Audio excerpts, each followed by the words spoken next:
Mukunda jewellers మొట్టమొదటి factory outlet ఇప్పుడు కూకట్పల్లి, కొత్తపేట్, సోమాజిగూడ మరియు ఖమ్మంలో. నమస్తే రమ్మగారు. నమస్తే జయ. రమ్మగారు, కొంతమంది చాలా పూజలు చేస్తారండి, ఆ భగవంతుడిని నమ్ముకొని ఉంటారు నిరంతరం. అయినా పాపం ఎప్పుడు కష్టాలే ఉంటాయి, ఎప్పుడు బాధలే పడుతూ ఉంటారు. ఏంటి కర్మ మాకు అనుకుంటారు. కొంతమంది అసలు ఆ భగవంతుని వైపే చూడరు. ఒక దండం ఉండదు, ఒక దీపం ఉండదు, ఏమీ ఉండదు, కానీ చాలా చక్కగా ఉంటారు. ఫైనాన్షియల్గా కానీ మిగతా ఎలాంటి సమస్యలు కనిపించవు. మరి లోపల ఏమైనా ఉంటాయేమో కానీ కనిపించడానికి మాత్రం హ్యాపీగా ఉంటారు. దీన్ని మనం ఎలా అర్థం చేసుకోవాలి? కర్మ సిద్ధాంతమా? ఆయన్ని నమ్ముకున్నప్పుడు హెల్ప్ చేయాలి కదా అని అనుకుంటూ ఉంటారు కూడా. నేను భగవంతున్నే నమ్ముకున్నాను, అయినా కూడా నాకే ఎందుకు ఇలా అవుతుంది, నా బతుకే ఎందుకు ఇట్లా అయిపోతుంది, అలాంటి బాధ చాలా ఉంటుంది కాదు? మీ దగ్గరకు వచ్చాయా లేదా ఇలాంటి ప్రశ్నలు? వాళ్ళు వస్తాయి. వాళ్ళందరూ బాగున్నారు, మేము ఎందుకు బాగుండలేదు. మా శ్యామల్ గారు ఎప్పుడు చెప్తారు, దుర్మార్గులందరికీ డబ్బు, దుర్మార్గులకి అధికారం, వాళ్ళకి మంచి స్టేటస్ ఉంటున్నాయి, అద్భుతమైన లివింగ్ స్టైలు, వాళ్ళు ఏం చేయదలుచుకున్నా చేసేస్తారు. మనం మంచి వాళ్ళం, ఇతరులకి ఏ కీడు చెయ్యం, ఏ ప్రాబ్లమ్స్ క్రియేట్ చెయ్యం, అయినా కూడా మనకేమి కావాల్సినవి దొరకవు. ఎందుకు? ఆవిడ ఒక ప్రశ్నగా ఉండేవారు. క్రమంగా మారారు. మార్చుకుంటూ అంటే క్రమంగా లోకరీతిని అర్థం చేసుకున్నారనమాట. కర్మ సిద్ధాంతమే జయ. అంతేనా రమ్మగారు? మనకి ఎప్పుడు ఏది రావాలని ఉందో అది నీ పూజ, నీ ప్రతిమ, నీ అది ఏమిటో వాటితో ప్రమేయం ఎక్కడ వచ్చేస్తుంది. నీ పూజ, నీ భక్తి, నీ ఇవన్నీ దానికి ప్లస్. పైగా పూజ, భక్తి, దేవుడిని ధ్యానించటము, గుళ్ళోకి వెళ్ళటము, నోములు చేయటము, దేవుడికి సమర్పించటము, అవేవి ఇహసుఖాలకి కాదు, పరసుఖాలకి. అవి నీకోసం, నువ్వు భగవంతుడితో అనుసంధానం చేసుకోవడానికి ఏర్పరచబడినవి. నువ్వేమనుకుంటావు, ఓ 10 కొబ్బరికాయలు కొడితే ఈ పని చేస్తాడు దేవుడు, ఆయన మన ఇంటి బంట్రొత్తు, అరే నీకు జీతం ఇస్తా పని చేయరా అంటే వాడు ఎవడో చేసినట్టుగా భగవంతుడు ఎందుకు చేస్తాడు? నీకు చెయ్యాలని కోరుకుంటాం. నేను ఇవన్నీ చేస్తున్నాను, నువ్వు ఇవన్నీ నాకు చేసి పెట్టు. మనకి అల్టిమేట్ గోల్ ఏమిటి అనేది ఉండదు, తట్టదు మనుషులకి. మనం అంటే అది తప్పని కాదు, మానవ సహజమైనది. మనం తాత్కాలిక కష్టాన్ని ఓర్చుకోలేకపోతాం. ఈ కష్టం తీరిపోవాలి, ఈ సమస్య పోవాలి. ఇక్కడికి మనకు అదేదో కావాలి, అది వచ్చేయాలి. మనకే కాకుండా మన తమ్ముడికి, మన చెల్లికి, మన అక్కయ్యకి, మన మేనమావ కూతురికి, మన పిల్లలకి, మనవలకి, దీంతో పాటు మన చుట్టుపక్కల వాళ్ళకి, పక్కింటి వాళ్ళకి యాక్సిడెంట్ అయినా మనకు చాలా దిగులు, బాధపడతాం. మనం మనుషులం కదా. పక్క వాళ్ళ పిల్లాడు తొందరగా కోలుకోవాలని కూడా దండం పెట్టుకుంటాం. మీరు ప్రార్థించారు, మా అబ్బాయి బాగుపడ్డాడు అంటారు వాళ్ళు. పక్కింటి వాళ్ళ అబ్బాయికి పెద్ద యాక్సిడెంట్ అయింది, పాప ఆవిడ హాస్పిటల్లో పడింది. ఇక్కడ ఉన్న ఆవిడ, ఆ పిల్లాడు చిన్నప్పటి నుంచి మన కంటి ముందు పెరిగాడు. దుఃఖం, ఉద్వేగంతో ఈవిడ రోజు ఆంజనేయ స్వామి గుడికి వెళ్ళి 100 ప్రదక్షిణాలు చేసింది 10 రోజుల పాటు. పిల్లాడు కోలుకున్నాడు. మీరు చేశారు కాబట్టే మా పిల్లాడు కోలుకున్నాడు. వాడికి ఎలాగూ కోలుకుంటాడు. ఈవిడ చేసింది ప్లస్. ఈవిడ చేసింది పిల్లాడికే ప్లస్ కాదు, తల్లికి కూడా ప్లస్సే.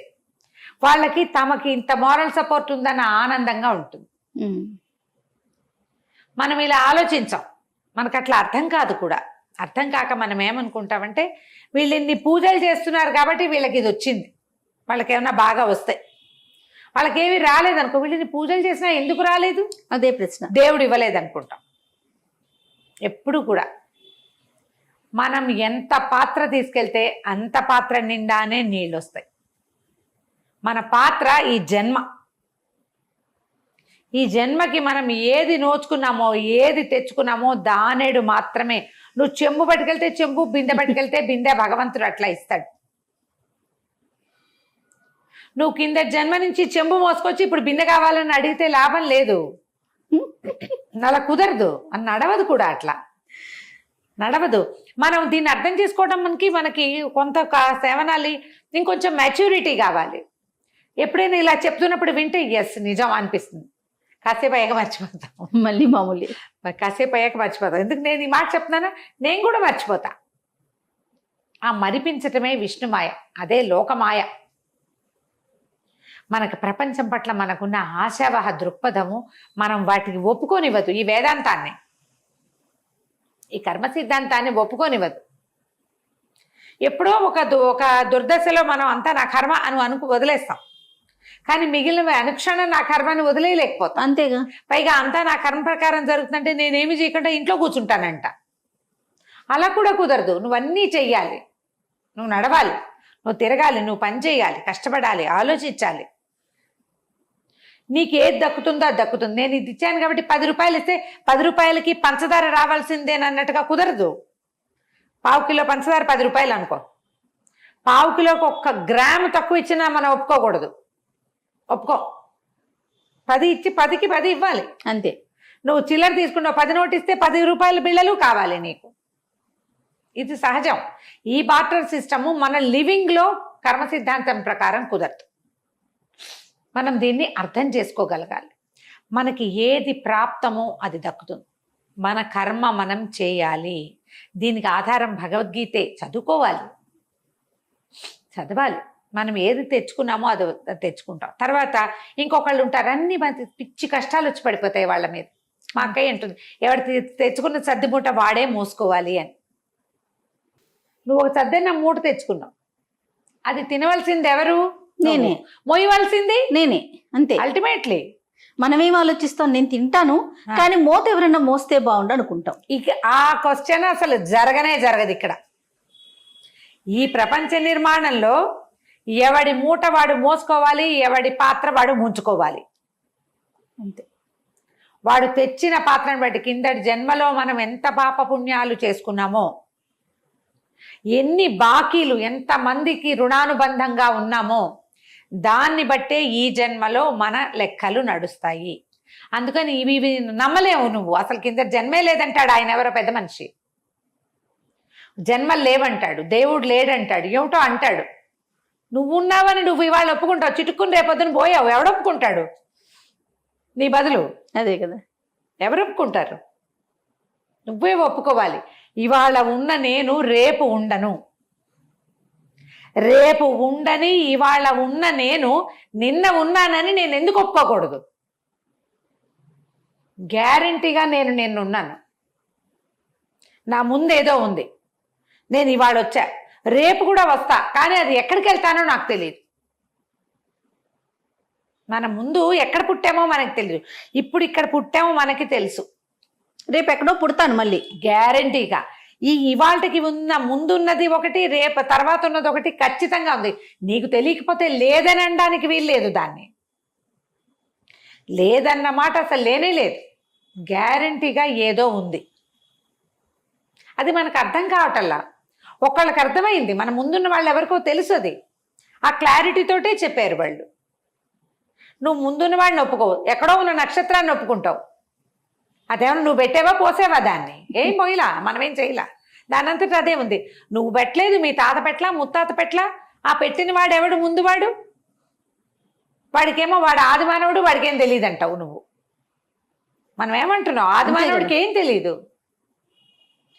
ఏమీ తెలియకపోతే అక్కడ పెట్టిన వాడు ఎవడో ఉన్నాడు కదా ఒకడు, వాడే ఇదంతా నడుపుతున్నాడేమో నువ్వు ఎందుకు ఒప్పుకోవు? ఒప్పుకోవాల్సిందే కదా. ఒక్క రోజులో దశా విశేషాలు మారిపోతాయి. రాత్రి పడుకున్న మా అమ్మ తెల్లవారేసరికి వెళ్ళిపోయింది. మా కథ అంతా మారిపోయింది. తెల్లారేసరికి మనిషి లేరు, తండ్రులు ఉండరు, పిల్లలు ఉండరు, ఏదో అయిపోతారు. చక్కగా ఏదో దేవదర్శనానికి వెళ్ళొస్తారు. మొత్తం కుటుంబం అంతా పోయారు. కొంతమంది తుఫానో ఏదో వెహికల్లో వచ్చేటప్పుడు ఆ వెహికల్లో ఉన్న 16 మందిలో కేవలం 2 మిగిలారు. మిగిలిన వాళ్ళంతా వెళ్ళిపోయారు. ఎలా ఈ నాటకం ఎట్లా నడుస్తోంది? మనకు తెలియంది ఏదో నడుస్తున్నట్టే కదా. అంటే మనం చేసిన దాని వల్ల కాదు, చేసేదాని వల్ల కాదు, మనం చేసేది రేపటికి కదా రమ్మగారు. ఈరోజు నువ్వు చెయ్యాలి కాబట్టి చేస్తున్నావు. చేసేయి, ఫలితం కోసం ఆశించుకో, ఆశించద్దు. నడుస్తూ ఉంటుంది. కొన్ని చోట్ల చూడు, ఒక 10 మంది పిల్లలు ఉంటారా, పెద్దవాళ్ళు ఆఖరి వాళ్ళు ఇల్లంతా మోసుకుంటూ ఉంటారు. మధ్యలో కొంతమందికి ఏ బాధ్యత ఉండదు. అంతా ఒక్క తల్లికే పుడతారు, ఒక్క ఇంట్లోనే పుడతారు, అంతా ఒకటే. ఎందుకు ఈ పైవాడికి కిందవాడికి మాత్రమే ఈ పని, ఈ బాధ్యత ఎందుకుంటాయి? వాళ్ళే అందరి బాధలు వీళ్ళే పడతారు, అందరికి వచ్చిన కష్టాలు వాళ్ళే తీరుస్తారు, ప్రతి సమస్య వాళ్ళే సాల్వ్ చేస్తారు. ఎందుకంటే వాడికి రుణానుబంధం ఎక్కువ ఉంది వీళ్ళతోటి, అవును. మిగిలిన వాళ్ళతోటి. అందుకని పనిచేస్తాడు. ఏ రుణానుబంధం లేనివాడు హాయిగా తామరాకు మీద నీటి పట్టలే ఇంట్లో పుడతాడు, హాయిగా తిన్నంతకాలం తింటాడు. వాడు దశ విశేషం వెళ్ళిపోతాడు ఎక్కడికో ఒక చోట. అందుకని ఇప్పుడు ఏ పని పూజ చేయట్లేదు వాడెవడికో వచ్చి పడిపోతుందని నువ్వు అనుకోవద్దు, ఆలోచించద్దు అట్లా. వాడేం చేసుకొచ్చుకున్నాడో వాడు అనుభవిస్తున్నాడు. నీకు కష్టంగా ఉంది, నేనేం చేసి వచ్చాను, నాకు ఈ కష్టంగా ఉందనుకో, ఈ కష్టాన్ని బలవంతంగా భరించేసి కొన్నాళ్ళకి సుఖాలు గ్యారంటీగా వస్తాయి. ఎలాంటి చక్రానికైనా కింద మీద ఉంటాయి అంతే. కానీ నువ్వు అది మానేసి దేవుణ్ణి తిడితే దైవనింద అసలు చేయకూడదు కదా. మరి వాడు ఏ పూజ చేయని వాడికి డబ్బులున్నాయి, నేను ఇంత పూజ చేస్తాను, పూజ చేసి ఉద్ధరిస్తున్నావా నువ్వెవరిని ఉద్ధరించట్లా. నీ కోసం నువ్వు చేసుకున్నావు, నీ పొట్టకి నువ్వు అన్నం తిన్నట్టే నువ్వు పూజ చేయటం అంటే. నీ గాలి నువ్వు పీల్చుకున్నావు, లోకోపకారమా అది? కాదు కదా.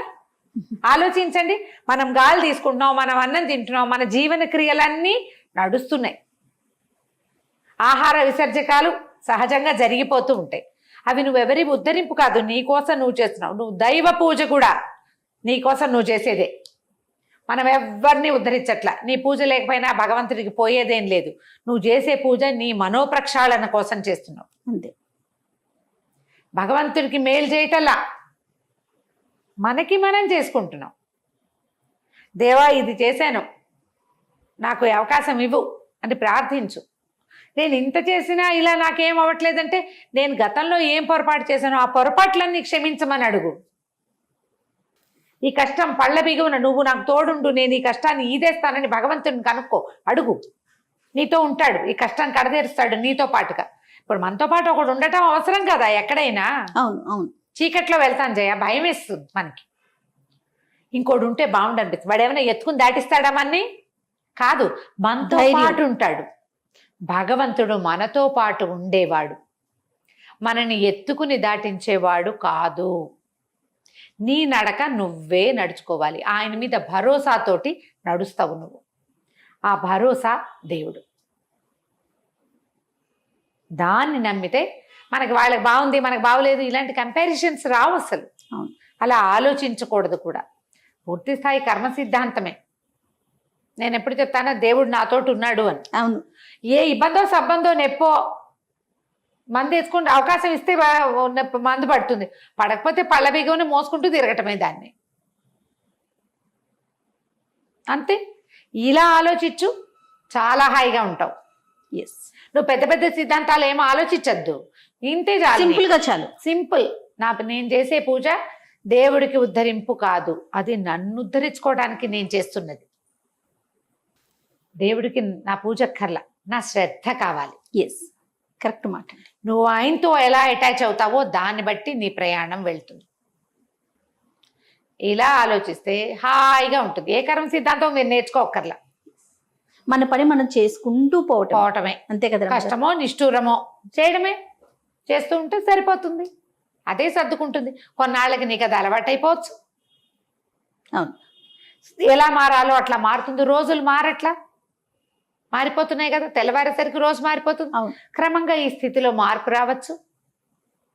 నువ్వు దేవుడికి మాత్రం అంటుకుని ఉండు, అది వదలద్దు. ఏ స్థితికి నువ్వు అంటుకున్నావు, స్థితులు మారిపోతాయి క్రమంగా. నువ్వు అంటుకొని ఉండాల్సింది ఎవరిని? ప్రశ్నల్ని కాదు, భగవంతుణ్ణి. ఇది పద్ధతి. ఇలా వెళ్తే హాయిగా ఉంటుంది జీవితం. నమస్తే. నమస్తే.